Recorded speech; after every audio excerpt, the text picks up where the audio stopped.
आपको जी आए कि आप सुबह सवेरे रोज उठते, खुदा की प्रस्तिश में जाते, खुदा का गीत गाते और खुदा के सामने हाजिर हो जाते। ये बहुत बड़ी बात है, बहुत बड़ी जिंदगी की गवाही है कि मैं खुदा का हूं, खुदा के लिए हूं और खुदा के वास्ते हूं और खुदा की दी हुई सेवाओं को पूरा करने के लिए मैं खुदा के नाम से आज का जो दिन है, आज का जो समय है, वो मैं शुरू करने जा रहा हूं।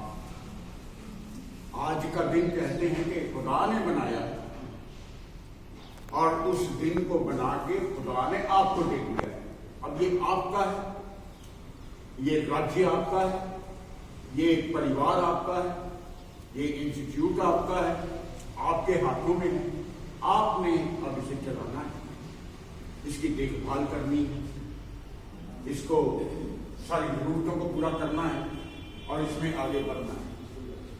जिस तरीके से आप अपने परिवार का ध्यान रखते हैं,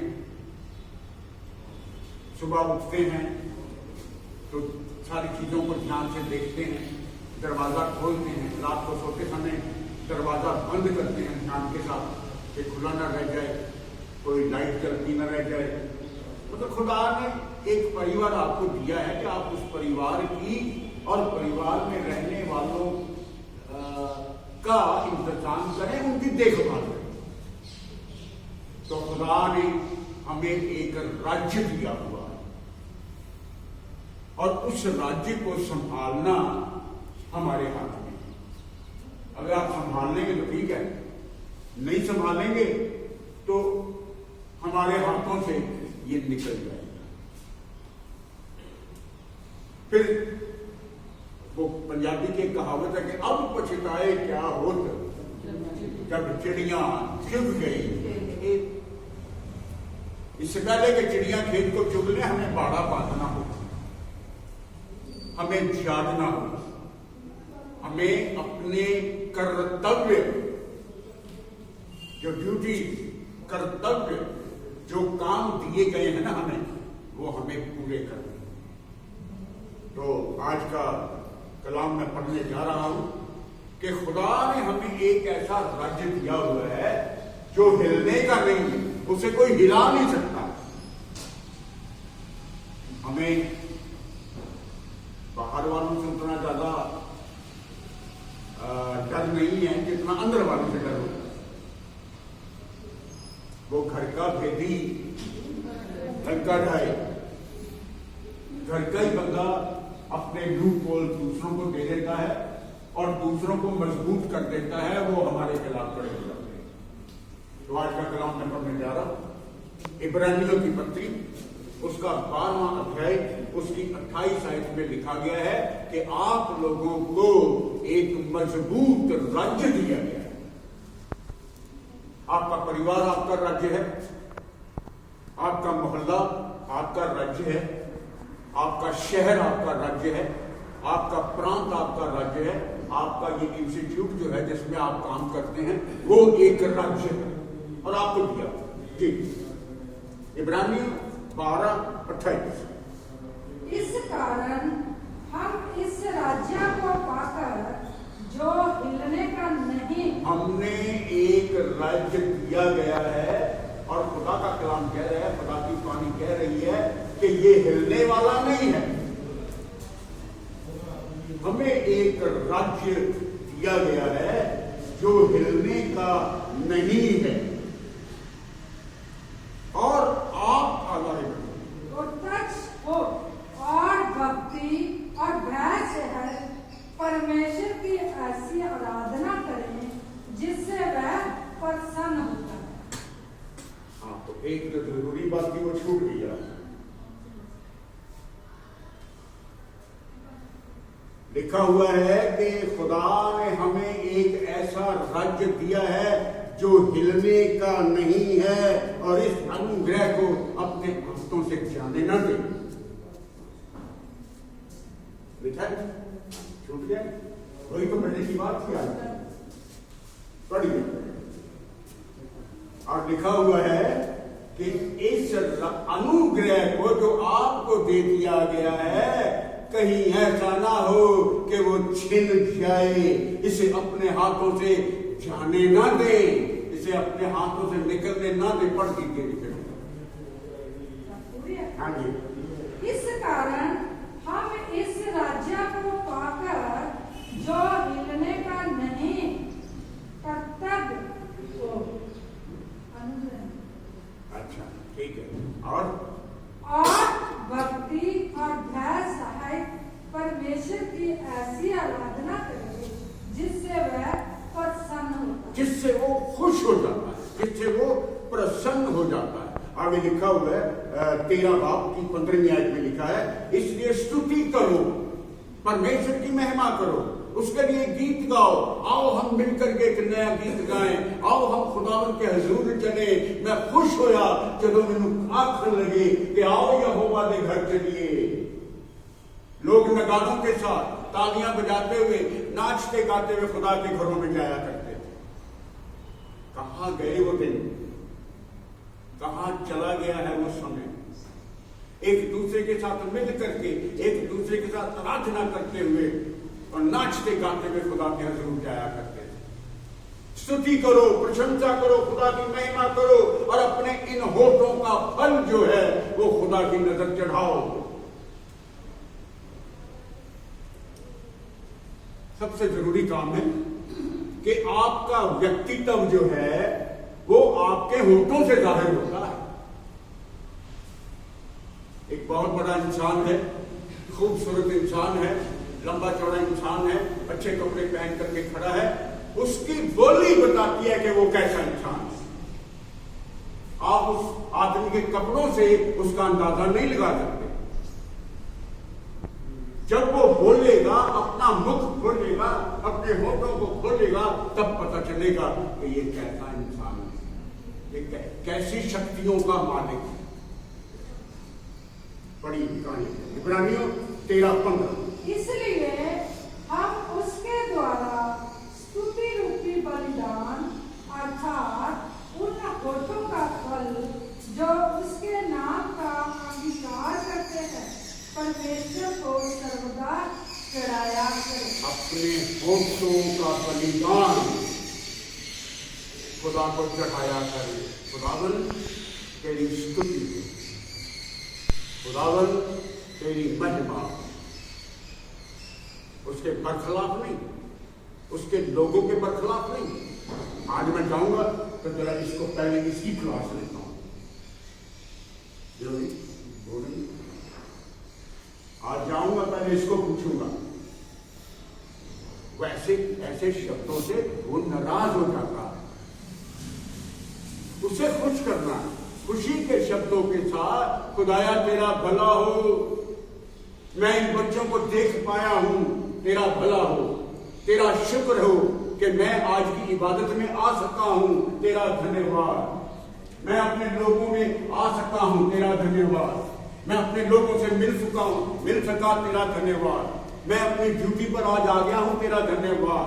मैं खुदा का कलाम सुना रहा हूं, तेरा धन्यवाद। अपने होठों का बलिदान जो है वो खुदा की नजर कीजिए, जिससे वो खुश होता है।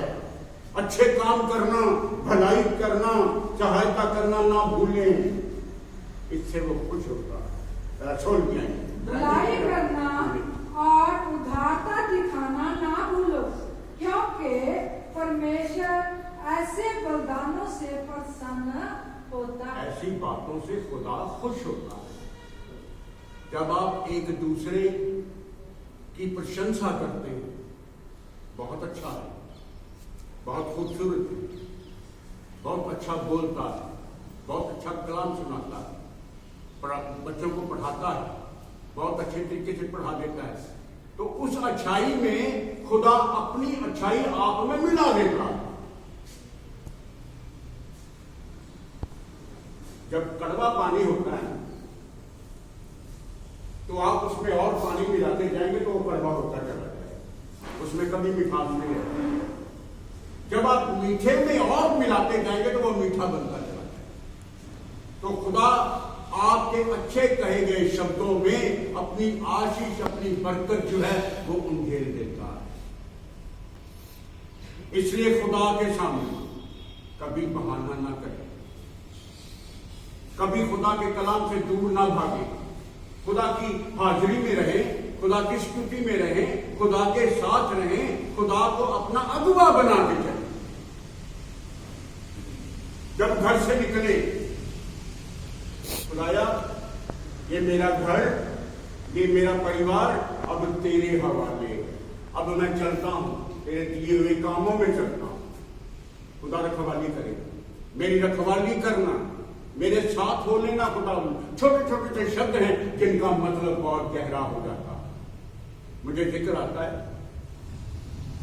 लोग मिस्र की गुलामी में चले गए, तो गुलाम तो गुलाम होता है, वो गुलामी में रहकर भी अपने खुदा को पुकारते रहे। उनको गुलामी हो गई है, सदा की गुलामी हो गई है, लेकिन फिर भी उन्होंने अपने खुदा को पुकारना नहीं छोड़ा। लिखा गया है कि मैंने उन लोगों की तरफ ध्यान दिया है, मैंने उनके दुखों को देखा है, मैंने उनकी चिल्लाहट को सुना है, और खुदा ने इंतजाम कर दिया। पढ़िएगा निर्गमन 3 बात है, उसकी 7वीं बयान करती है कि मैंने मिस्र में पड़े हुए गुलाम लोगों को देखा है। अगर आप आज किसी तंगी में हैं, किसी तकलीफ में हैं, किसी दुविधा में हैं, किसी परेशानी में हैं, खुदा देखता है। वो देखता है, आपके चारों तरफ बाड़ा बांधता है, वो आपके दर्द को इतना बढ़ने नहीं देता कि आप सहार ना सके, वो आपकी तकलीफ को उतना बढ़ने नहीं देता है कि आप परेशान हो जाएं, आप दुखी हो जाएं और आप उसे सह ना करें। इससे पहले वो दर्द बढ़े, वो आपका इलाज कर देता है। निर्गमन फिर यहोवा ने कहा, मैंने अपनी प्रजा के लोग जो मिस्र में हैं, उनके दुख को निश्चय देखा है। मैंने उनके दुखों को देखा है। वो आसमान के सिंहासन पर बैठा हुआ जमीन के लोगों पर निगाह रखता है। आप में से हर एक बच्चे के ऊपर खुदा की नजरें हैं, खुदा की पलकें आपको निहारती रहती हैं, आपको देखती रहती हैं। आपने कभी उस तरफ ध्यान ही नहीं दिया। आसमान में बादल आता है, आसमान से धुंध गिरती है, वो आपको याद दिलाती है, लुक इनटू, आसमान की तरफ देखें। बिजली चमकती है, वो आपको इशारा करती है, लुक टू द गॉड, खुदा की तरफ देखें। खुदा ने आपको ऊंचा बनाया है, आपका सर ऊंचा किया हुआ है, वो इसीलिए सर ऊंचा किया हुआ है कि आप खुदा को देखें। मैंने उनके दुखों को देखा है, मैंने उनकी चिल्लाहट को सुना है, और मैंने उनकी पीड़ा पर चित्त लगाया है, मैं उनके दर्द पर ध्यान दिया है। जब खुदा के बच्चे किसी दर्द तकलीफ में होते हैं ना, वो उतर आता है, वो आपके दाहिने खड़ा हो जाता है। यहां पर लिखा हुआ है, खुदा के कलाम में लिखा हुआ है, 8वीं आयत में लिखा है कि मैं उतर आया हूं, तुम्हारे बीच में आ गया हूं, अब आपकी तकलीफ खत्म हो जाएगी, आपका दर्द दूर हो जाएगा, आप खुश और खुर्रम हो जाएंगे, मैं उतर आया हूं। पढ़िए। इसलिए अब मैं उतर आया हूं कि उन्हें मिस्रियों के वश से छुड़ाऊं, मैं उन्हें मिस्रियों के वश से छुड़ा लूं। आज वो आप लोगों को हर किस्म की बीमारी, हर किस्म के दर्द, हर किस्म के दुख, हर किस्म के कोरोना और ड्रोन आने वाली सारी दुख तकलीफ बीमारियों से छुड़ाने आ गया हूं। उस पर भरोसा रखिए। शैतान की कोई युक्ति आप पर अपना तीर नहीं चला पाएगी। आप खुदा के लोग हैं। कह दो इन हवाओं से, मैं खुदा का दिया हुआ बीज हूं, उग जाऊंगा कहीं ना कहीं। मैं खुदा के नाम का बीज हूं। लोगों ने तो मिट्टी में मिलाने की कोशिश की, पर जब कभी भी मिट्टी का स्पर्श मिला है, मैं उग गया। मैं खुदा के नाम का बीज हूं, उग जाऊंगा कहीं ना कहीं। मैंने तुम्हारे दुख, तुम्हारे दर्दों को सुना है। और उसने मूसा को बुला दिया कि मैं तुझे भेजने जा रहा हूं। आप में से हर एक छोटे से छोटा बच्चा जो है ना, वो मूसा बन सकता है, वो हारून बन सकता है, वो मोसेस बन सकता है, वो नबियों का नबी बन सकता है। आपको सिर्फ खुदा की हां में हां मिलानी है। यहां पर ये कहता है, वो कहता नहीं, मैं नहीं चाहूंगा। खुदा ने कहा मैं तुझे भेजना चाहता हूं, तू जाएगा। उसने बहाने बनाने शुरू किए, मैं नहीं जाऊंगा, वो मेरी बात नहीं सुनेंगे, मुझे बोलना नहीं आता, मैं तो हक लाता हूं, और बोलने वाला तू थोड़ी है, बोलने वाला तू नहीं है। तूने सिर्फ जाना, बाकी काम मेरा है। उसने बहुत आब इधर उधर के बहाने लगाए, खुदा ने उसे छोड़ा नहीं। खुदा आपको नहीं छोड़ेगा। खुदा ने जो सेवा आपको दी है, वो सेवा आपसे लेगा। आखिरकार मूसा को जाना पड़ा। वो मेरे बात को नहीं मानेंगे। वो कैसे जानेंगे कि मुझे खुदा ने भेजा है? वो जानेंगे, वो तुझे पहचानेंगे। तू आश्चर्य कर्मों का सोता बन करके जाएगा। तेरे हाथ में बल होगा, तेरे हाथ में बुद्धि होगी, तेरे चलने में खुदा का चलना होगा, तेरी बातों में खुदा की बातें होंगी, तेरे सोचने में खुदा की सोच शामिल होगी। उसका रिजल्ट आपके सामने। वो गया और खुदा के लोगों को मिस्र की गुलामी से निकाल करके बाहर ले आया। आप खुदा के सामने सरेंडर करें, अपने आप को खुदा के सामने पेश कर दें। मैं तेरा हूं, अब तेरी मर्जी मुझ में पूरी हो। खुदाया तेरी मर्जी मुझ में पूरी हो जाए। इसलिए इतिहास की किताब बताती है, खुदा का धन्यवाद करो। इतिहास बताता है। इतिहास की दो किताबें हैं बाइबल के अंदर, पहला इतिहास, दूसरा इतिहास। पढ़ना शुरू करें, इतिहास को पढ़ना शुरू करें। कहां से शुरू, कहां गए,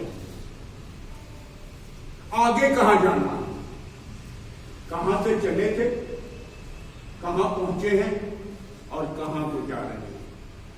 एक बार फिर आपके सामने सवाल रहेगा, अपने आप से सवाल रहेगा, आप कौन हैं? अपने आप से सवाल करना, मैं कौन हूं, मैं आया कहां से और मैं जा कहां रहा। बस एक ही सवाल में आपको जिंदगी की वो तमाम चीजें शीशे की तरह सामने हो जाएंगी। मैं कौन हूं, जानने की कोशिश करें। मैं क्यों आया हूं और कहां जा रहा हूं, क्या कर रहा हूं। बस आए, दिन पूरे किए और चले गए। खुदा ने आपको इसलिए नहीं भेजा हुआ। इस पर मनन कीजिए, ध्यान कीजिए। एक पहला इतिहास, उसकी 16, उसकी 8। खुदा का धन्यवाद करो, उससे प्रार्थना करो और देश देश के लोगों में खुदा के कलाम का, खुदा की बातों का वर्णन करो। अपने होठों का बलिदान चढ़ाओ, अपने होठों की सच्ची बातें लोगों को बताओ। पढ़िए 16 की 8। यहोवा का धन्यवाद करो, उससे प्रार्थना करो, देश देश में उसके कामों का प्रचार करो। देश देश के लोगों में खुदा के कामों का प्रचार करो। सबसे पहला प्रचार, खुदा ने आपको बनाया। सबसे पहला प्रचार, खुदा ने आपको बनाया। मैं खुदा की एक नई सृष्टि हूं। मैं खुदा का बनाया हुआ बंदा हूं। खुदा की दी हुई आवाज मुझ में बोलती है। खुदा की दी हुई दृष्टि से मैं लोगों को देखता हूं। पहला प्रचार है, लोगों में खुदा के नाम का, उसके आश्चर्य कर्मों का बयान करो। उसके नाम पर घमंड करो। मैं खुदा का हूं, मैं खुदा का बेटा हूं, लिखा हुआ है। घमंड करना ही है ना, तो इस बात पे घमंड करें कि मैं खुदा के हाथों की रचना हूं। खुदा ने मुझे बनाया। आज मैं सोच रहा था कि क्या धीरे धीरे धीरे धीरे बुआ जी सरमन खत्म होते जा रहे हैं।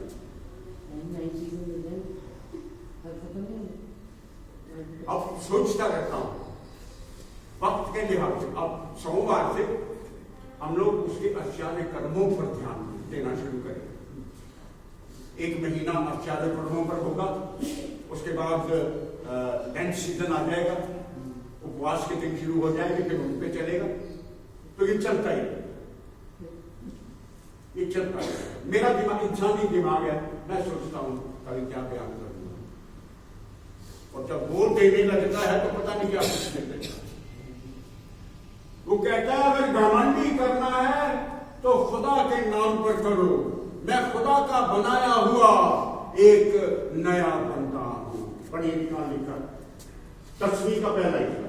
उसके पवित्र नाम पर घमंड करो। उसके पवित्र पाक नाम पर घमंड करो। उसकी बात 15वीं आयत है, उसकी वाचा, उसके वादों को सदा याद रखो। मैं तेरे संग हूं, ये उसका वादा है। आप भूल कैसे जाते हैं?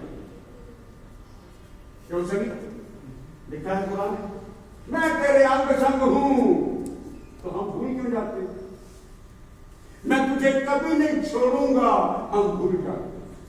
मैं तेरे साथ साथ हूं, हम भूल जाते हैं। हम अपने आप को अकेला समझने लग जाते हैं। पढ़िए कहानी 15। उसकी वाचा को सदा स्मरण रखो। उसके वादों को सदा याद रखो। वो हमेशा कहता है मेरे बेटे, ऐ मेरे मुबारक लोगों, ऐ मेरे बेटे बेटियों, आओ मेरे साथ मेरी खुशी में शरीक हो जाओ। आप क्यों दुख दर्द में जाना चाहते हैं? वो आपको अपनी खुशी में शरीक करना चाहता है। आप दुनिया के झंझटों में जाना चाहते हैं जी। और ये यही वाचा है, ये वही वाचा है। वाचा थी, वाचा है, वाचा रहेगी, जो खुदा ने हजारों पीढ़ियों तक आप लोगों के साथ बांध रखी है। लिखा भी है, ये वही वचन है जो उसने 1000 पीढ़ियों के लिए ठहरा दिया है। आपका हर एक काम जो है वो खुदा के सामने धन्यवाद करवाता है। तेरा धन्यवाद हो प्रभु, मैं आज ड्यूटी पर आ गया हूं। अभी कलाम पूरा होगा तो मैं खुदा का धन्यवाद करूंगा। खुदा तेरा शुक्र है कि आज का जो वचन तूने मुझे दिया, मैंने तेरे लोगों को सुनाया। हर एक बात जो है वो खुदा का धन्यवाद करवा देती है। लिखा हुआ है कलाम में, लिखा हुआ है 2 कुरिन्थियों उसका 9 उसका 11 आयत, और तुम हर एक बात में, हर एक काम में जो परमेश्वर का धन्यवाद करवा देती है। आप नहीं करेंगे ना तो भी वो करवा देगा, ऐसा लिखा हुआ। हर एक बात जो खुदा का धन्यवाद करवा देती है, उसमें आप धनवान बनाए जाओगे।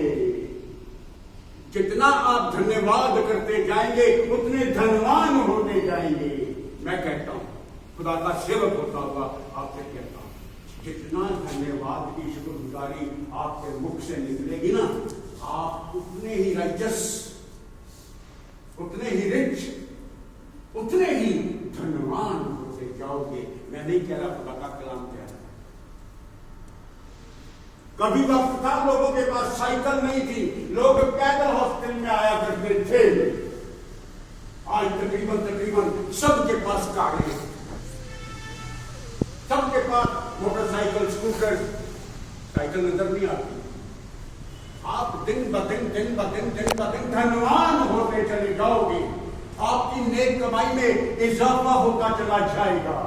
आप खर्च भी कर लेंगे, बच भी जाएगा, आपकी जेब में बचा रहेगा। बड़ी नौकरी क्या? तुम हर बात में सब प्रकार की उदारता के लिए जो हमारे द्वारा परमेश्वर का धन्यवाद करवाती है, धन्यवाद किए जाओ। धनवान किए जाओ। धनवान, रिच, अमीरी आपकी चली जाएगी, क्योंकि खुदा का कलाम है, खुदा की बातें हैं।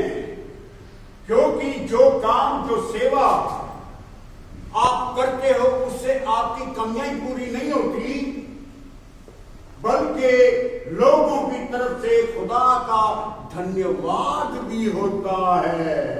ऐसा लिखा हुआ। ज्यादा गहराई में नहीं जाऊंगा, क्योंकि सुबह के वक्त समय थोड़ा कम होता है। इसलिए खुदा का कलाम कहता है कि दुआ में निरंतर लगे रहो, खुदा का धन्यवाद करते रहो और उसमें जागते रहो। ऊँघना नहीं, जागते रहना। आखिरी आयत मेरी पढ़ दिए कुलसियों 4 की 2 आखिरी आयत के साथ आज के इस डिवोशन को पूरा करूंगा। इसलिए खुदा फरमाता है कि ऐ मेरे बच्चों, एक दूसरे के लिए दुआ में लगे रहो, एक दूसरे के लिए भलाई मांगो, एक दूसरे के लिए सेहत मांगो। खुदा सबको कायम रखना, सबको सेहत याफ्ता रखना, सबकी सब जरूरतों को पूरा करना और इस ठंड के मौसम में सबको बचा के रखना। इस जहरीली फिजा जो कोरोना के नाम से आई हुई है, इससे बचा के रखना। खुदा आप सबको बहुत बड़ी आशीष दे, आपको बरकत दे। निकालिए, पढ़ दीजिए। प्रार्थना में लगे रहो और धन्यवाद के साथ उसमें जागृत रहो। प्रार्थना में लगे रहो और जागृत रहो। दुआ मांगो और दुआ करो। आज का फंडा ये है कि दुआएं मांगो और दुआएं ले लो। हर एक पर्सन आपके लिए दुआ करो, वो तभी दुआ करेगा जब आप उनके लिए दुआ करें। तो मैं आप सबके लिए दुआ मांगने जा रहा हूं। अपनी आंखों को बंद